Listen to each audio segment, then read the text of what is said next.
দিল আফরোজ খুকি। নারী হয়ে সংবাদপত্র বিক্রির মতো চ্যালেঞ্জিং পেশা বেছে নিয়েছেন পোড় খাওয়া এই সংগ্রামী মহিলা। রোদে পুড়ে বৃষ্টিতে ভেজে রাজশাহী শহরে পত্রিকা ফেরি করে বেড়ান নারী হকার খুকি। পাগলি, মাথা খারাপ বলে অনেকে উপহাস করলেও স্বাবলম্বী হওয়া থেকে তাকে এক বিন্দুও টলাতে পারেনি কেউ। রাজশাহী ঘুরে এসে খন্দকার মঞ্জুরুল আলমের ক্যামেরা রিপোর্ট করছেন শাহাদাত রিয়াদ। সঙ্গে ছিলেন রাজশাহী প্রতিনিধি সালাউদ্দিন সুমন। আমি তো টাকা যাচ্ছি না, পেপার পেপার। সূর্য ওঠার অনেক আগেই পেপার হাতে রাস্তায় নামেন খুকি। অলিগলি থেকে শুরু করে প্রতিটি রাস্তার ধুলো পায়ে মেখেছেন ১৯ বছরের এই হকারি পেশায়। আমি পেপারটা বিক্রি করে খাবো, কিছু চাবো না ভাই। পাগল বলে অনেকে উপহাস করলেও খুকির মুখের হাসির রেশ ফুরোয় না কখনো। বড় কষ্টগুলো কাবু করতে না পারলেও ছোটখাটো কিছু সমস্যার কাছে মাঝে মধ্যে অসহায় হয়ে পড়েন তিনি। আমি টাকা পয়সা চাই না, কিন্তু খালি একটু বাথরুম করতে যেতে গেলে ওই বাড়ির একটা মহিলা আছে, খুলি মারে।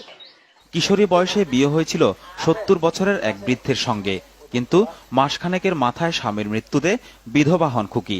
তারপর শ্বশুরবাড়ির ভাত আর খাওয়া হয়নি তার। মেজো ভাসু বললো কপাল কুণ্ডলা যেমন করে খায় তেমন করে খায়, খাওগা।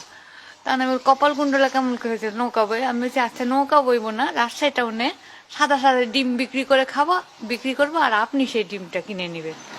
ভাইদের আপত্তিতে বাবার বাড়িতেও আর জায়গা হয়নি খুকির। সেই থেকে কিছুটা পাগলাটে হয়ে যায় এই নারী।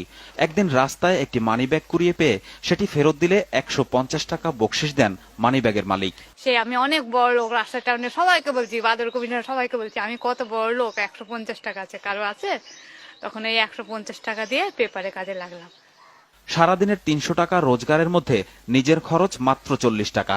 বাকি টাকা থেকে ১০০ টাকা দেন একটি এতিমখানায়, ৫০ টাকা মসজিদ মন্দিরে, ১০ টাকা ভিক্ষুকদের, আর হজে যাবেন বলে ১০০ টাকা জমা রাখেন একটি ব্যাংকে। ৬টা সেলাই মেশিন কিনে দিচ্ছি গরিব মেয়েদের, ৩টা হিন্দুর মেয়ের গরু কিনে দিচ্ছি। তারা বিধবা, তারা লোকের বাড়ি কাজ করতে হবে না, দ্বিতীয় স্বামী ধরতে হবে না, ওই দুধ বিক্রি করে খাবে। সহজ সরল বলে অনেক সময় খুকির কাছ থেকে টাকা পয়সা ছিনিয়ে নেয় কিছু বখাটে লোক, এমনকি মারধরও করে কখনো কখনো। পাগলাটে হয়েও স্বাবলম্বী হবার বাসনা বুকে নিয়ে যে নারীর দিনরাত ছুটে চলা, তার চলার পথকে আরেকটু মসৃণ কি করা যায় না? কেউ আমাকে এক পয়সা হেল্প হয়নি, কি হবে এই সাক্ষাৎকার নিয়ে? কেউ তো আমাকে সাহায্য করবে না। শাহাদাত রিয়াদ, দেশ টিভি, রাজশাহী।